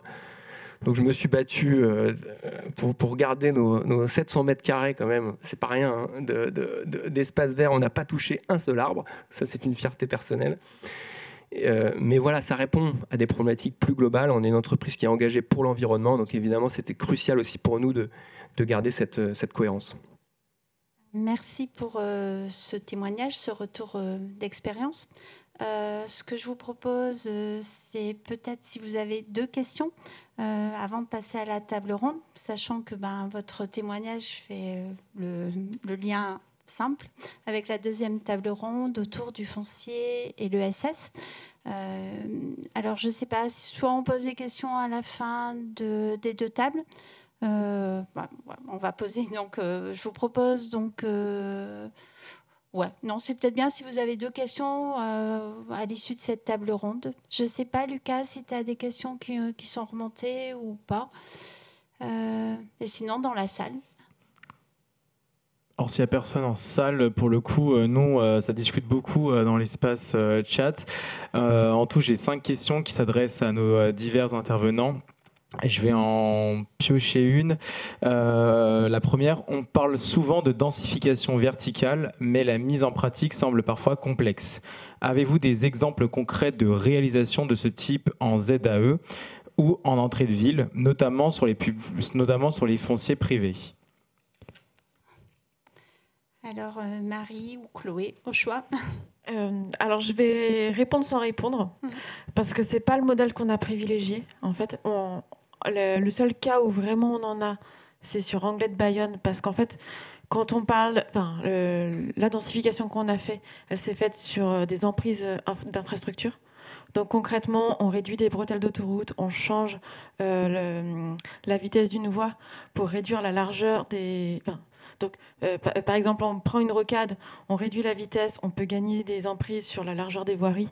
Et donc, c'est sur ça qu'on va faire de la densification. Donc là, il est impératif de sortir des mètres carrés pour rentabiliser et être dans une stratégie d'aménagement un peu cohérente. Et donc là, on fait de la densification verticale. Mais sinon, notre modèle n'était pas vraiment celui-ci. On était sur une optimisation et sur des programmes qui peuvent en avoir ponctuellement. Mais en fait, comme on avait une volonté d'avoir une vocation économique sur du foncier économique, en fait, on reste rapidement sur du rez-de-chaussée avec mezzanine. Et la densification verticale, elle implique rapidement d'autres programmes qui n'étaient pas forcément notre choix et ce qui ressortait de l'étude. Alors, juste pour compléter rapidement, on est quand même allé chercher dans la recomposition de la programmation des spécialisations de certaines zones et notamment le fait de regrouper le tertiaire et le commerce avec pour objectif à terme, alors dans les zones les plus urbaines, ce qui est très particulier à Anglet notamment, c'est que maintenant c'est desservi par un transport en commun hyper performant avec une cadence toutes les 10 minutes. Donc la zone a radicalement changé dans ses besoins de stationnement, dans sa desserte de mobilité. Donc là, on peut envisager de la densification verticale. Et l'autre chose aussi, c'est qu'on a réfléchi à l'intégration du stationnement dans les bâtiments. Donc là aussi, on va chercher de la densification. Alors, c'est pas vraiment de la densification verticale, mais on a plutôt travaillé sur les conditions d'une future densification verticale que sur des propositions immédiates, sachant que l'un de nos objectifs, c'était aussi de préserver pour les activités de nature industrielle ou de nature logistique des bâtiments qui soient adaptés et des capacités de stationnement adaptées. Merci. Olivier, sinon je ferai peut-être un retour d'expérience puisque je fais partie du réseau national de l'économie territoriale, mais je suis aussi responsable du service développement économique à Gennevilliers. Gennevilliers où nous avons un port et avec des projets de logistique à étage. Un projet qui fait beaucoup parler, qui est le projet Green Dock, qui se développera sur 6 étages. Mais finalement, quand on travaille, nous, sur le foncier, on s'aperçoit, et la densification, on s'aperçoit qu'effectivement, on a des difficultés pour développer des parcs d'activités, pour accueillir des industries, de l'activité dite classique. Par contre, que sur la logistique, effectivement, on arrive à accompagner des projets à étage. Mais pour le moment, notre retour d'expérience, mais qu'à l'échelle d'une commune ou intercommunale, c'est vraiment plus dédié à l'activité de logistique, logistique du dernier kilomètre. Mais Olivier, peut-être ? Oui, de mon côté, je souscris à ce que vous venez de dire sur les demandes de densification verticale. On est plutôt sur des programmes de logistique, mais on n'a pas d'expérience, nous, aujourd'hui, sur de l'existant. Je pense qu'il y a quand même des questions de coûts qui ne sont pas toujours évidents à maîtriser sur cette question de densification verticale. Donc voilà, il faut qu'on se retrouve dans des solutions techniques qui ne soient pas trop onéreuses et qui font sortir, je dirais, le prix derrière pour l'entreprise hors de ses capacités habituelles. Donc je pense qu'il y a... Voilà. Mais je suis d'accord, hein, c'est souvent les logisticiens qui nous interrogent là-dessus et nous, de notre côté, on a travaillé aussi sur des questions on est en train de travailler sur des questions de mutualisation de stationnement. Hein. Donc, c'est plutôt de la stratégie de densification verticale sur du stationnement, sur des parkings silos qui pourraient être mutualisés et qui permettraient de dégager dégager de la surface constructive de densification d'activité économique sur la zone d'activité. Voilà. Très bien. Écoutez, je vous remercie. Je crois qu'on va passer à la deuxième table ronde, sinon je pense que la gestion du temps ne sera pas optimum.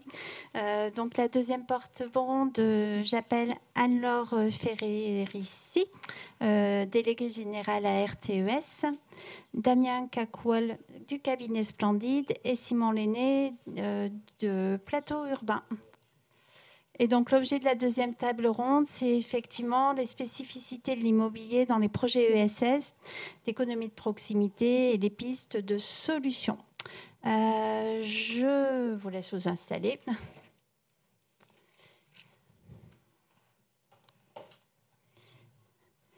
Et peut-être commencer par Anne-Laure Ferrerici. Donc, vous êtes déléguée générale de RTES. Peut-être présenter en 2 mots RTES et puis revenir. Ce qui nous a semblé intéressant, c'est de définir ce qu'était l'ESS. Quel était le périmètre de l'ESS ? Il y a effectivement la loi Hamon, etc. Mais de façon à ce qu'on ait une vision commune de l'ESS et de son poids aussi dans l'économie nationale. Donc, présenter rapidement RTES et puis nous redécrire ce qu'est l'ESS. Ça semblait essentiel pour attaquer cette table ronde. Merci beaucoup. Merci beaucoup pour l'invitation à participer à cette rencontre. Le RTES, donc, c'est un réseau de collectivités locales qui a été créé il y a un peu plus de 23 ans maintenant par des élus qui avaient souvent pour la première fois en charge une délégation économie sociale et solidaire et qui ont ressenti le besoin de créer un réseau autour de deux objectifs qui sont encore aujourd'hui au cœur des missions du RTES. C'est d'une part d'être un espace d'échange de pratiques, d'apport, d'outillage auprès des collectivités locales de tout niveau, de la commune jusqu'aux régions. Et puis le deuxième objectif du réseau, c'est de faire avancer la place de l'économie sociale et solidaire dans les politiques publiques. Et là aussi à tous les échelons. Geneviève est adhérente et on s'était croisés à cette occasion parce que vous étiez anciennement chargée de mission OSS, de Grand Poitiers aussi. Voilà. Enfin, donc c'est aujourd'hui un peu plus de 190 collectivités locales qui sont adhérentes. Donc comme je le disais, de tout niveau de collectivité. Et donc le RTES travaille sur tous les sujets pouvant intéresser les relations entre collectivités et acteurs de l'économie sociale et solidaire. Donc le foncier en fait partie, j'aurai l'occasion d'y revenir.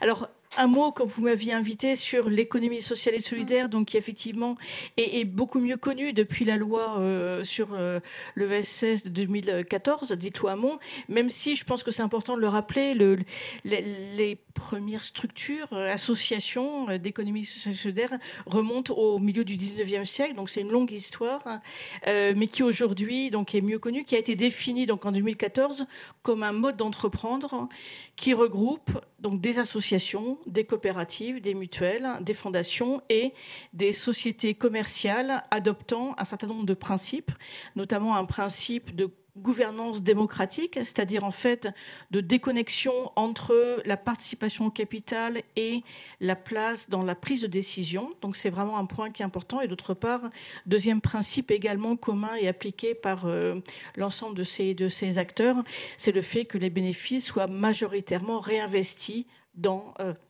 la structure au profit du projet de la structure. Très rapidement, aujourd'hui, c'est un emploi sur 10 à peu près en France, 14% de l'emploi privé.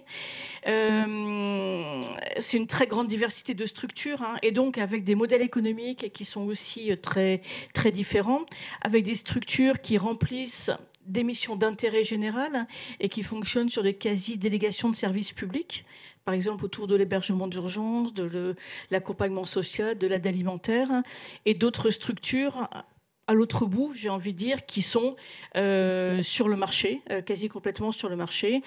Et pour citer un exemple récent, c'est la reprise en SCOP, en société coopérative et participative de Duralex, de l'entreprise Duralex, qui a aussi un lien avec le foncier.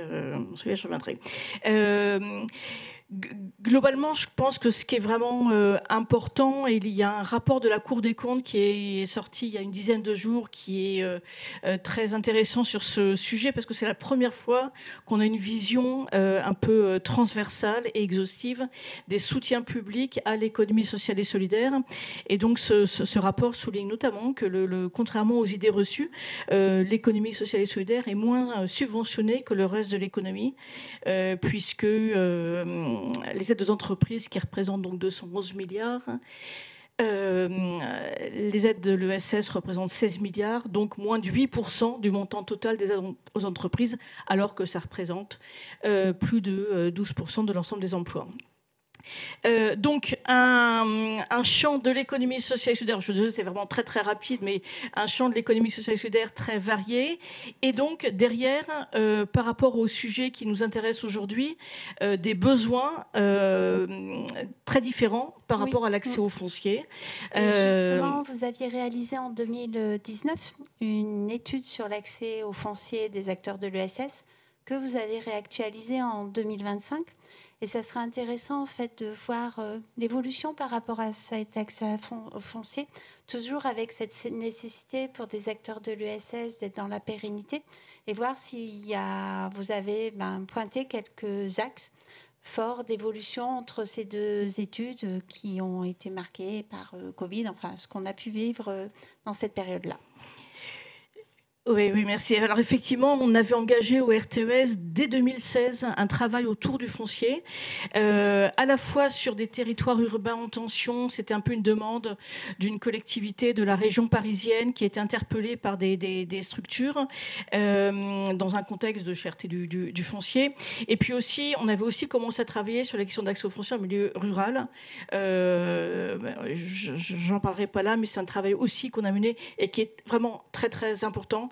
La question de l'accès aux terres agricoles, la question aussi de la façon dont l'économie sociale et solidaire peut contribuer à redynamiser des territoires ruraux. Donc avec des contextes très très différents en matière de foncier, mais dans les deux cas, des réponses dans les deux cas, d'une part, des besoins d'acteurs de l'économie sociale et solidaire, comme ça a été rappelé tout à l'heure, en termes de localisation de l'activité, pour être proche des clients ou des consommateurs. Et puis, donc à la fois des besoins des acteurs et ce qu'on a essayé de mettre en évidence au travers de ces études, c'est aussi comment les acteurs de l'ESS peuvent contribuer aussi au projet de la collectivité, au développement des territoires. Et ça a été évoqué tout à l'heure, à la fois par Poitiers, par Lemon Tree, sur comment ces activités apportent aussi une plus-value au territoire, que ce soit en termes d'emploi inclusif, d'emploi donc non délocalisable, que ce soit en termes de sensibilisation à l'environnement, ce qui a été évoqué tout à l'heure. Donc il y a toujours dans ces activités une dimension d'intérêt collectif, d'intérêt général, une dimension aussi d'innovation sociale, une capacité à développer de nouvelles activités, à expérimenter aussi de nouvelles façons un peu de faire territoire. Et donc un rôle important de l'économie sociale et solidaire pour être partenaire, un véritable partenaire des projets d'aménagement urbain.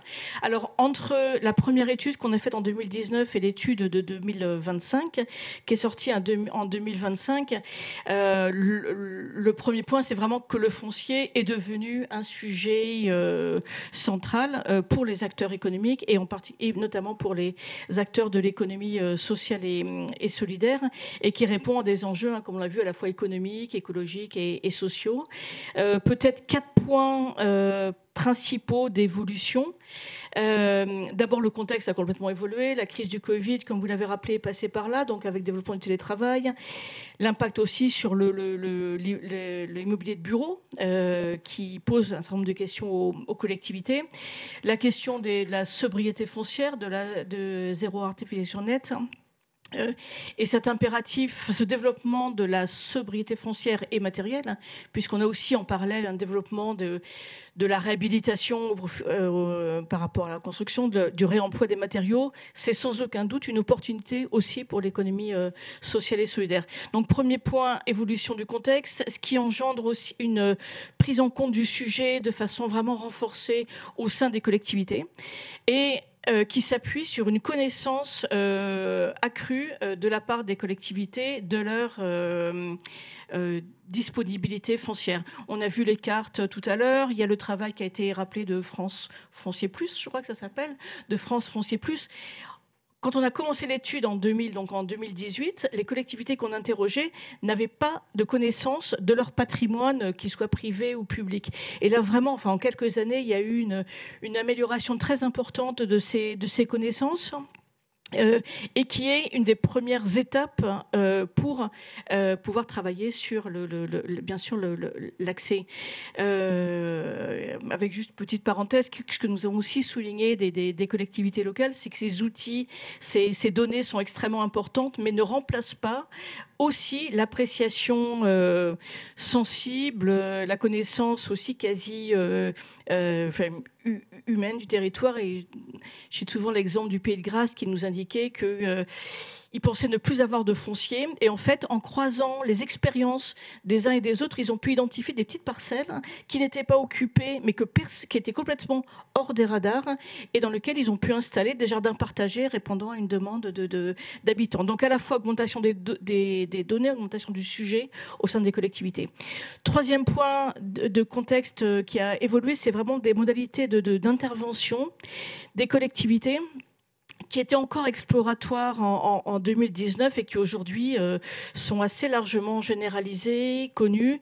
L'urbanisme transitoire a été évoqué à plusieurs reprises. On était vraiment aux prémices de ces démarches en 2019. Les tiers-lieux, le soutien aux tiers-lieux, aux lieux mutualisés, pareil, c'était vraiment au tout début.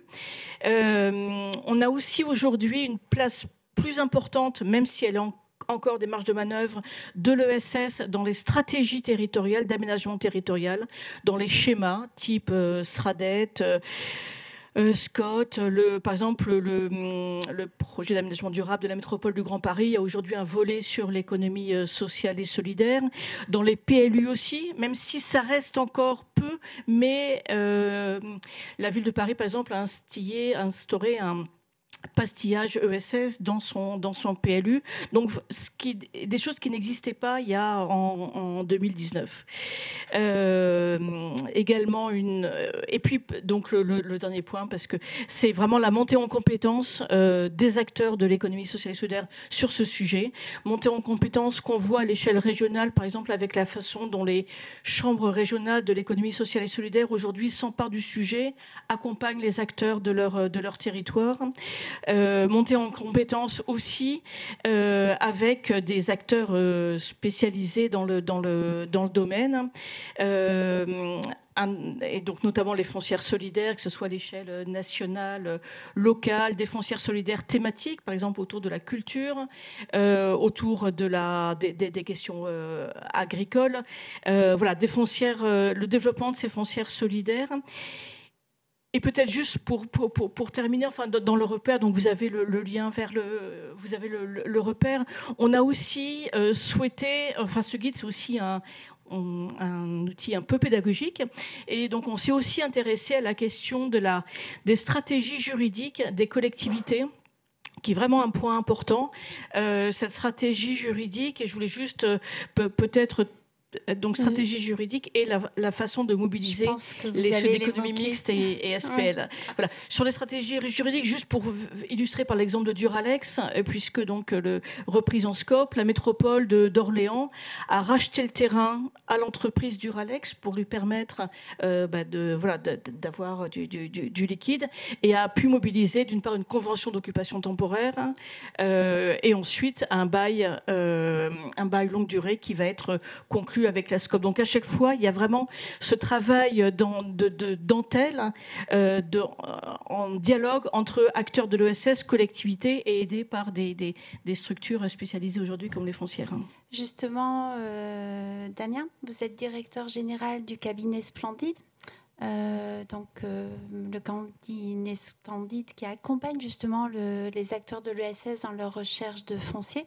Peut-être présenter rapidement le cabinet et les freins que vous pouvez rencontrer dans cet accompagnement, mais aussi les leviers qui vous permettent d'accueillir, qui vous permettent d'accompagner l'implantation et le développement d'acteurs de l'ESS. Et pour finir, je pose toutes mes questions. Si vous avez des exemples de collectivités qui sont impliquées aussi avec vous sur ces sujets-là. Vous m'entendez ? C'est bon. Ouais. Bonsoir à tous, donc je suis Damien Cacquot, je suis le directeur général de Splendide, donc on est une société de conseil en immobilier spécialisée auprès des acteurs de l'ESS. En fait, on s'est créé il y a 3 ans, et 3 fondateurs derrière ce projet-là, 2 personnalités de l'ESS et une 3e du monde de l'immobilier, avec l'idée de réunir un peu les 2 environnements, à la fois l'ESS qui a des besoins grandissants en immobilier, et des besoins aussi de pérennité, de durabilité dans son immobilier, et une dimension immobilière qui n'est pas le cœur des métiers des acteurs de l'ESS, et qui malheureusement, à qui on ne fait pas de cadeaux. Donc Splendide s'est un peu constitué avec cette idée de doter en fait le monde de l'ESS d'un outil qui les professionnalise, qui les accompagne, pour penser leur stratégie immobilière, pour penser leur stratégie de projet immobilier, pour aborder cette question en toute connaissance de cause et en maîtrisant du coup toutes les possibilités qui s'offrent à elles. Derrière l'idée de Splendide, donc, il y avait vraiment cette volonté de permettre aux acteurs de l'ESS de s'inscrire sur des temps longs. On le voyait tout à l'heure avec l'exemple de Lemon Tree, qui est extrêmement parlant sur toute la chaîne, tout l'enchaînement immobilier qu'il a dû vivre avant d'en arriver sur une solution qui est intéressante aujourd'hui, mais qui pourrait peut-être encore être meilleure. Mais en tout cas, nous, chez Splendid, on cherche à proposer des solutions de montage, à proposer des solutions de manière d'aborder l'immobilier pour justement penser le temps long, penser l'ancrage dans les territoires, penser la qualité de travail des équipes, la qualité d'accueil aussi des bénéficiaires souvent, et souvent aussi avec une équation qui n'est pas facile, parce que les cahiers des charges qu'on peut avoir sur le monde de l'ESS sont des cahiers des charges parfois exigeants, parce que la localisation a aussi, comme n'importe quelle activité économique, besoin de centralité, d'accessibilité. Donc voilà, donc on essaie d'aborder cette matrice-là. Nous, on a une approche qui est, moi j'aime bien la présenter comme étant un peu une troisième voie. Aujourd'hui, le monde du transitoire qui est très bien structuré, et Simon en est un excellent exemple. Le monde du locatif est très structuré, et l'émergence des foncières solidaires apporte une nouvelle voie, en tout cas à la prise en compte des enjeux de l'ESS dans ce monde du locatif. Et nous, on essaie d'aborder une troisième voie, en tout cas de mettre en lumière une autre manière aussi d'aborder le sujet, c'est la question de l'acquisition. C'est vrai que le monde ESS, c'est pas un monde qui naturellement va vers l'acquisition, parce qu'il y a plein de contraintes culturelles, financières, etc. Mais en tout cas, le gap n'est pas faisable pour tout le monde, mais la bascule est possible. Donc nous, on n'aborde pas le sujet par la question immobilière, on aborde le sujet par la question des besoins. Donc quand on parle avec un acteur de l'ESS, on ne lui demande pas qu'est-ce qu'il a visité, on lui demande quel est son cahier des charges. Et le travail commence là en fait. Où est-ce que vous en êtes dans 5 ans ? Quels sont vos besoins ? Est-ce que vous avez un cahier des charges existant ? Et on va déjà commencer à travailler avec lui sur la précision et la conception de ce cahier des charges, parce que c'est quand même le nerf de la guerre quand on recherche du foncier. Le deuxième point qui nous paraît, nous, essentiel, c'est aussi les capacités financières, parce qu'avant même de parler acquisition, location, etc., il est essentiel de regarder c'est quoi l'état des finances, qu'est-ce qui est faisable, qu'est-ce qui est envisageable, et surtout qu'est-ce qui est faisable ou envisageable au regard du croisement de ces capacités financières, de ce cahier des charges et de ce que propose le marché. Parce qu'effectivement, il y a des solutions qui existent, on va en parler tout à l'heure, de mise à disposition de locaux de la part des collectivités, d'intervention publique, d'urbanisme transitoire, mais beaucoup d'acteurs de l'ESS, malgré tout, restent dans le marché. Et pour ça, il faut aussi pouvoir les outiller et pouvoir les accompagner, que ce soit en locatif, en étant à leur côté sur la négociation du bail, par exemple. C'est quelque chose qui n'est pas un réflexe naturel, mais en tout cas, un bail, ça se négocie, et ça vaut le coup de prendre des experts pour négocier un bail. Ça, c'est quelque chose sur lequel on est très répétitif dans nos accompagnements, mais en tout cas, on ne laisse jamais un acteur SS négocier tout seul un bail. Et l'autre dimension, quand la possibilité est là, effectivement, il y a cette possibilité d'acquisition. Donc, quand on parle d'acquisition, il y a deux grands mondes qui existent. Il y a le monde de la propriété en propre et le monde plus complexe des montages juridiques. Et là où la Caisse des dépôts a toute sa place et prend un rôle déterminant dans beaucoup de projets qu'on accompagne. Moi, quand j'ai rejoint Splendid, c'était il y a à peu près 1 an. Et même c'était 1 an, il y a jour pour jour. Et en fait, la société venait de signer un partenariat stratégique avec la région Île-de-France. La région, du coup, Île-de-France soutient l'accès au foncier pour les acteurs de l'ESS et travaille avec Splendid. Donc on a un partenariat spécifique qui permet aux acteurs de l'ESS d'être accompagnés dans leurs réflexions et dans leurs projets. Parce que quand on accompagne à la fois de l'idée et surtout jusqu'à la mise en exploitation du site.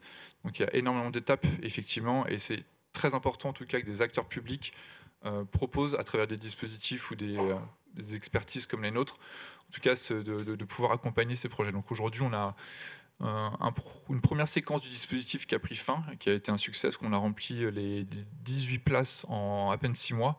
Et donc là, on relance le dispositif donc pour une nouvelle séquence à peu près d'1 an et demi avec une petite vingtaine de places disponibles. Bon, vous aurez toutes les informations prochainement. Île-de-France, par contre. Bon, on intervient, nous, partout en France, mais... Oui, c'était ma question. Vous intervenez parce qu'effectivement, là, on est plutôt des franciliens, mais il y a 300 inscrits et qui sont pour beaucoup en province. Non, on intervient partout en France. On a un très beau projet à Marseille, mais c'est vrai qu'on est très francilien encore. Étant petit, on est surtout en Île-de-France. Non, après, nous, ce qu'on constate sur la question de l'accès, bon, évidemment, il y a beaucoup d'études. Hein. Il y a les travaux menés par RTES, il y a les travaux menés par les chambres et des CRES, entre autres, je pense aux études qui ont été faites sur le Val-de-Marne et sur la Seine-Saint-Denis, qui démontrent que voilà, l'accès au foncier pour les acteurs de l'ESS, c'est un enjeu partout, et d'autant plus dans les territoires denses. C'est un enjeu presque encore plus fort quand on travaille sur les questions d'économie circulaire, parce que du coup les besoins de foncier font que l'adéquation, localisation, surface nécessaire et main-d'œuvre et aussi salariés, voilà, c'est une équation qui est très très compliquée à remplir. Et nous, un peu plus spécifiquement, j'ai envie de dire, sur la question de l'immobilier et la question de l'acquisition, ce qu'on va se rendre compte, c'est que pour nous, on va plutôt attirer des clients qui ont une certaine forme de maturité, donc qui ont une dizaine d'années, en tout cas, d'activité derrière eux, qui sortent souvent d'une location sur le marché et qui, du coup, se posent la question de la bascule vers de l'acquisition et voilà, comment transformer cette charge en constitution d'un actif avec cet investissement qui pourrait être possible. Nous, on va plutôt dialoguer avec ces acteurs-là et le gros frein qu'on va rencontrer, ça va être cette question des fonds propres. Parce que beaucoup d'acteurs ont les moyens de rembourser une dette. Ça, c'est parce que c'est souvent à peu près une forme d'équivalence entre niveau de loyer marché et remboursement de dette. Sauf que le gros pas et la grosse difficulté, ça va être les fonds propres, justement pour lancer le projet, lancer les études et abonder dans les travaux d'installation, comme le rappelait Augustin. Ça va vraiment être le nerf de la guerre. Et c'est là où interviennent tous les mécanismes et les cofinancements qui peuvent exister du coup avec la Banque des Territoires et la Caisse des dépôts. Ce qu'on voit aussi, effectivement, c'est cette montée en maturité, je trouve aussi, sur le monde de l'immobilier USS. Je pense qu'il y a une maturité collective de l'ESS qui se fait aussi à travers les années et la complexification un peu des modes de financement, etc. Je pense qu'il y a aussi des effets de transfert. Il y a beaucoup de gens compétents qui ont décidé de donner un peu plus un sens à leur carrière en rejoignant des équipes ESS. Donc voilà, tout ça, on sent que ça agrège et ça structure l'ensemble, non pas de la filière, mais de la mode d'entreprendre qu'est l'ESS. Et après, ce qui va être aussi déterminant, nous, dans notre accompagnement et dans ce qu'on voit, c'est aussi cette capacité à aborder le marché tel qu'il est, parler le même langage que le monde de l'immobilier, parler le même langage que le monde financier. Voilà, qu'on soit ESS, pas ESS, finalement, quand on parle d'argent en immobilier, on reste un acteur économique et on est presque traité à la même enseigne. Donc l'idée, c'est de s'outiller, de s'organiser et de se préparer à un peu ce rapport de force. Et après, ce qui va être essentiel aussi, ça va être de travailler sur l'ensemble des dispositifs publics qui peuvent exister. Donc évidemment la Caisse des dépôts, mais il va y avoir aussi des dispositifs via l'ANRU, des zones spécifiques géographiques telles que les QPV. Et puis après, il y a un certain nombre de mécanismes de subventions publiques qui peuvent aider sur les questions d'aménagement, de travaux. On a évoqué l'ADEME, la région est encore présente. Voilà, donc il faut savoir aussi jouer avec toutes ces opportunités, toutes ces billes pour essayer de constituer des projets et pouvoir les accompagner dans leur mise en œuvre. Voilà, et puis nous, quand on accompagne des projets, on a à la fois des petites industries qui sont en Rambouillet, qui cherchent à s'installer. Voilà, on parle de 500 mètres carrés, mais comme on peut chercher aussi dans Paris du bâtiment de 1500 mètres carrés. Donc voilà, c'est très protéiforme le CES, donc c'est compliqué, comme vous disiez, de mettre tout le monde dans des cases et de raisonner de manière globale, parce qu'au cas par cas, c'est vraiment très différent. Et encore là, on n'aborde pas la question du médico-social, qui est encore un autre monde, avec d'autres formes de capitalisation. Juste quelques mots on m'a demandé du coup de préparer quelques éléments sur la partie comment une ville, comment une collectivité en tout cas peut influer sur le parcours ESS, sur le parcours immobilier des acteurs de l'ESS. J'ai essayé d'identifier plusieurs actions qu'on a vues nous au travers des différents projets qu'on accompagne. D'une part, on a évoqué la question de la mise en relation, de l'influence. Donc, quasiment toutes les collectivités ont des bourses locaux, ont des personnes dédiées, où les élus sont parfois très, très connaisseurs de leur territoire. Donc il y a cette possibilité de travailler sur ce point-là. Il y a les questions de location. Une collectivité peut tout à fait louer du coup un de ses bâtiments à un acteur de l'ESS. Il peut aussi définir à quel prix il le loue. parce que ça c'est aussi important. C'est des choses assez classiques, mais finalement ça reste essentiel. Il y a aussi la question du bail amphithéotique, qui est une solution intéressante sur la mise à disposition très long terme de bâtiments, voire même de foncier. Je pense à la ferme des possibles à Stein, où la mairie met en bail amphithéotique le foncier, et du coup l'association la ferme des possibles a construit son bâtiment, donc il est propriétaire de son bâtiment mais pas du foncier. Donc c'est des montages intéressants sur des friches foncières justement qui n'ont pas forcément vocation à être bâties. Ça peut être hyper intéressant. Un autre mécanisme qu'on voit aussi, ça me nécessite je pense d'avoir des moyens, mais en tout cas par exemple la ville de Paris le fait, ça peut être la subvention au loyer. C'est-à-dire que la ville peut soutenir l'acteur ESS, non pas en lui versant une subvention directe, mais en lui permettant d'avoir un loyer inférieur, parce qu'en fait elle va soutenir le bailleur. Donc ça se fait pas avec n'importe quel type de bailleur, il faut que ce soit des bailleurs à impact ou des bailleurs sociaux, mais en tout cas c'est des mécanismes qui sont possibles. Un mécanisme très important. Peut-être une dernière. Très rapidement pour conclure, un mécanisme qui est très important sur les questions de l'investissement, c'est les garanties bancaires. D'autant plus qu'on travaille avec la Caisse des dépôts, il y a une importance sur la question de la garantie bancaire. Et là, les territoires peuvent jouer un rôle très très important dans la bascule des projets, parce que du coup, c'est ce qui permet du coup de lever l'argent.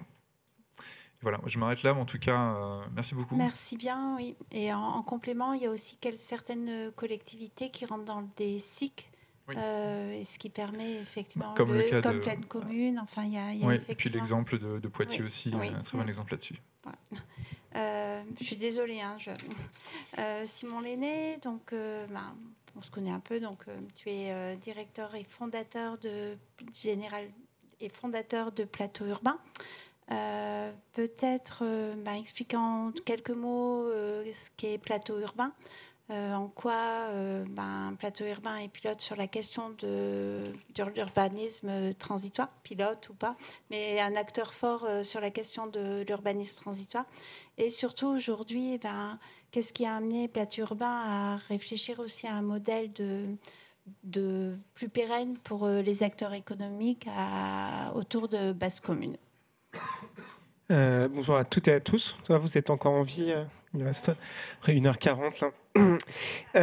Donc moi je suis Simon, j'ai une passion dans la vie, c'est de faire baisser les prix de l'immobilier.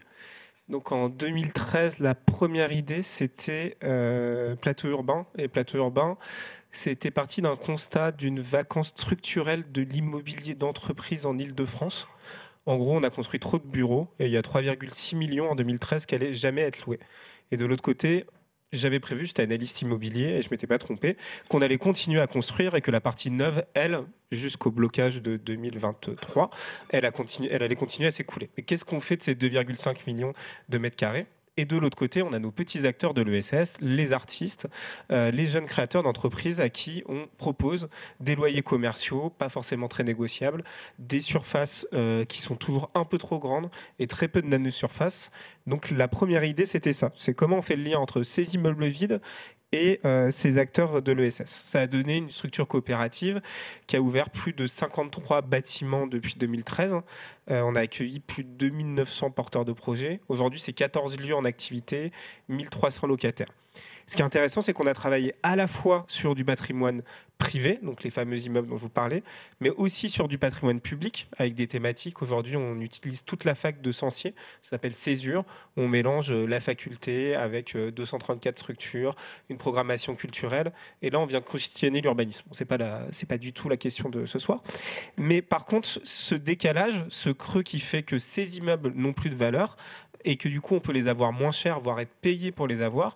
Aujourd'hui, on est dans une situation, je reviendrai sur l'échelle nationale, mais en Île-de-France, qui est exceptionnelle de son opportunité. C'est-à-dire qu'on a 6,2 millions de mètres carrés vacants en Île-de-France à la fin de l'année. BNP Real Estate en prévoit 7,2 millions l'an prochain.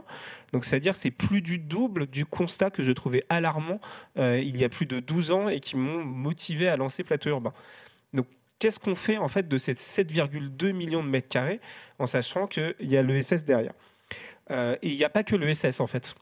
Et je pense qu'en fait, ce qu'il faut comprendre pour la région d'Île-de-France, c'est qu'en fait, on est face à des loyers qui sont des loyers dits mondiaux. Et qu'en fait, quand vous êtes un très gros groupe international, payer votre local 1 400 € du mètre en plein quartier des affaires, par ailleurs à le payer 1 400 pounds à Londres, ça va pas vous paraître choquant en fait, parce qu'à l'échelle de votre énorme chiffre d'affaires, c'est une concurrence internationale et on peut comprendre que nos investisseurs aient envie d'avoir des immeubles qui se louent très cher.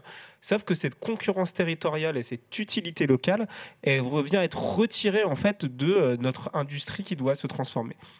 Donc tout ce baratin pour vous dire qu'en gros, il faut qu'on arrive à utiliser, là on a 2-3 ans, ces mètres carrés vides, qui ne sont pas tous mal placés, hein. Là j'ai des chiffres encore plus précis. Donc nord-est parisien, pour louer l'intégralité de ce qui a été construit, ce qui est disponible, il faut 5,2 ans.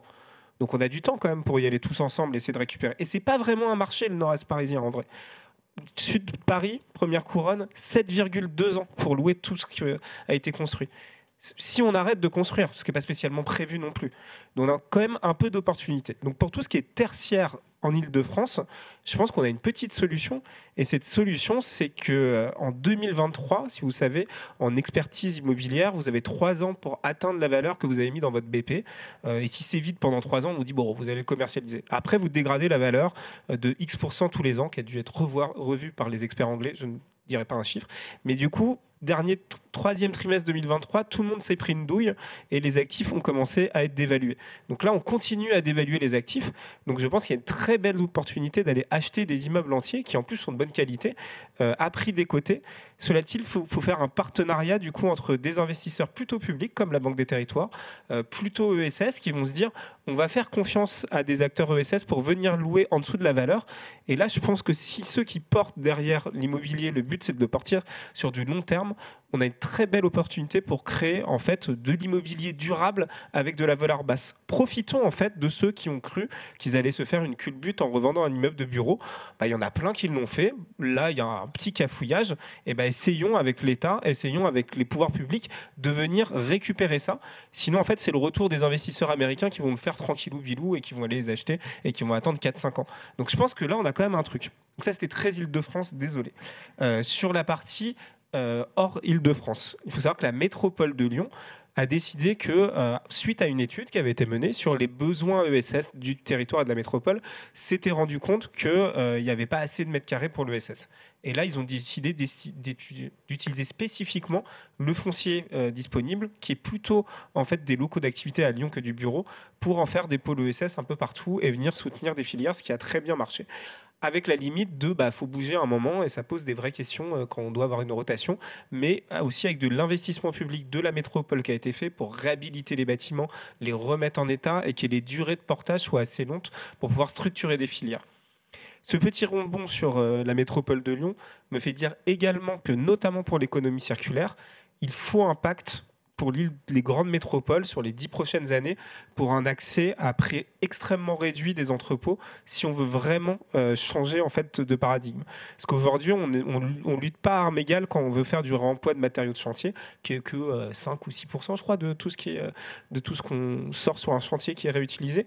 Et en fait, quand on a d'autres acteurs qui sont par exemple des établissements publics qui portent du terrain, ils doivent passer leurs entrepôts sans loyer en fait à ces acteurs-là au moins les 10-12 prochaines années si on veut donner un avantage comparatif pour que les personnes puissent se lancer.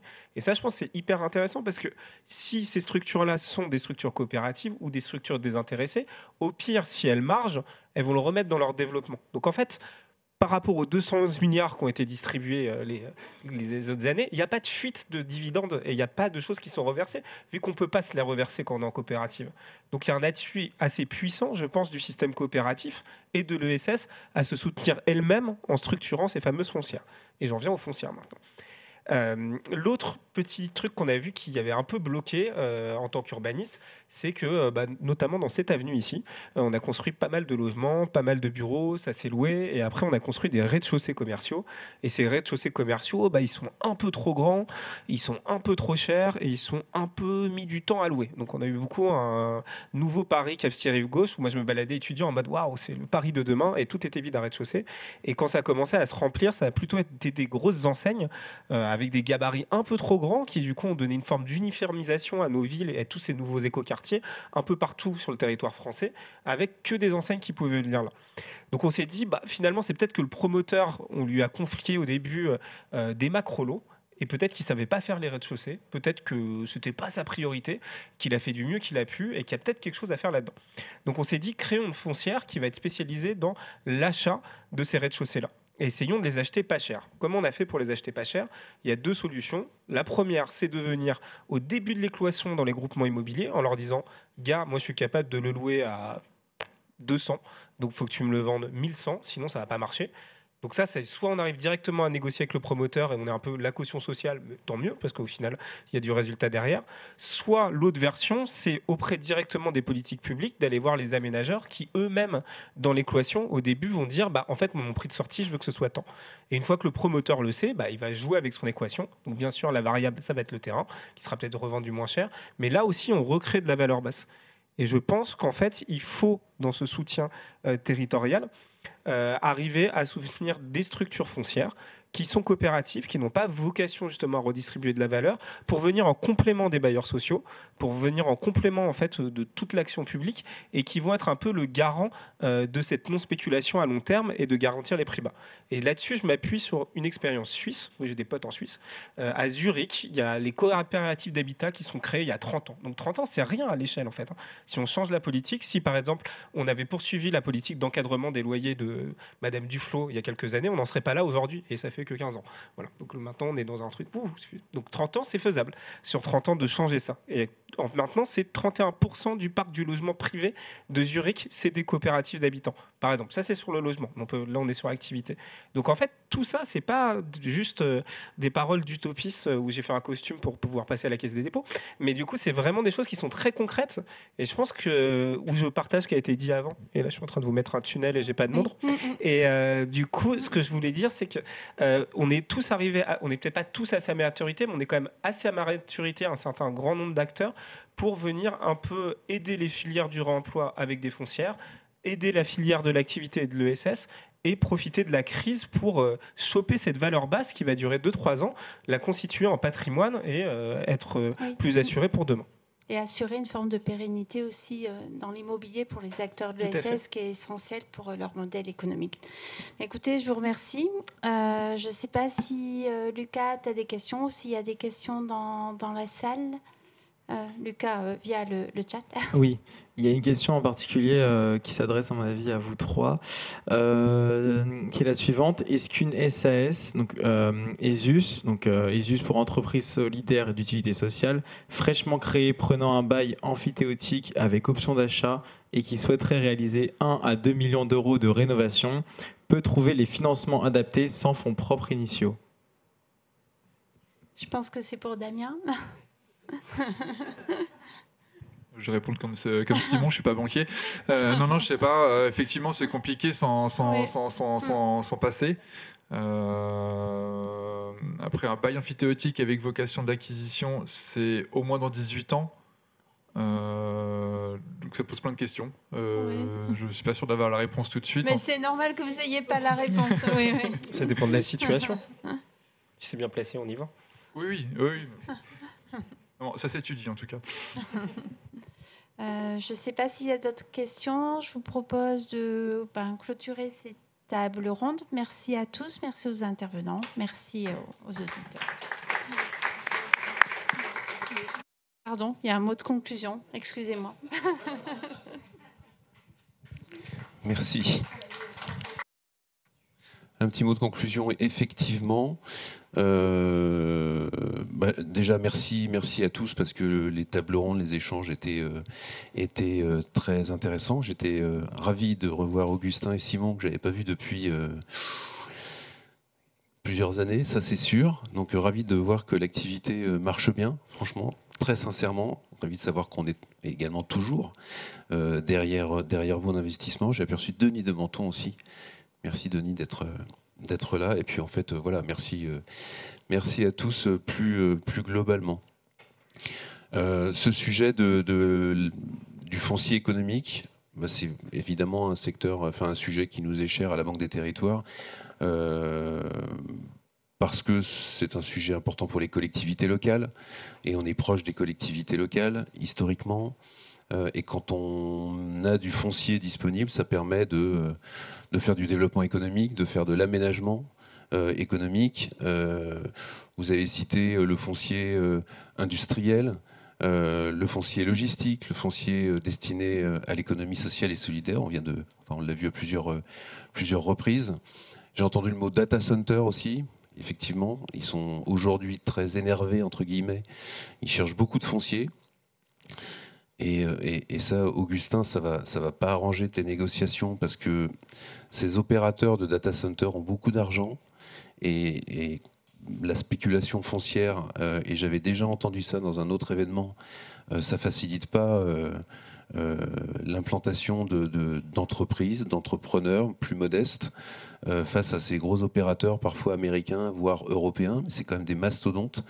Et c'est vrai que, bon, c'est souvent beaucoup de temps à passer, donc je compatis.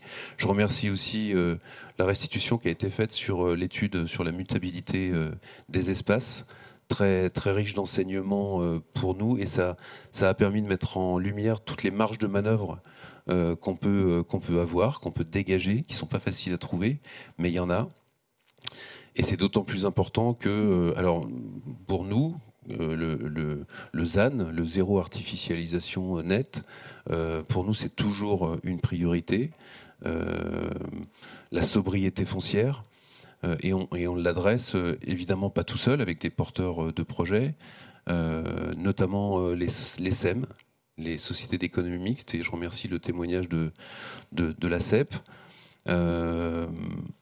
On le fait à travers des SEM de redynamisation commerciale aussi. Ça n'a pas forcément été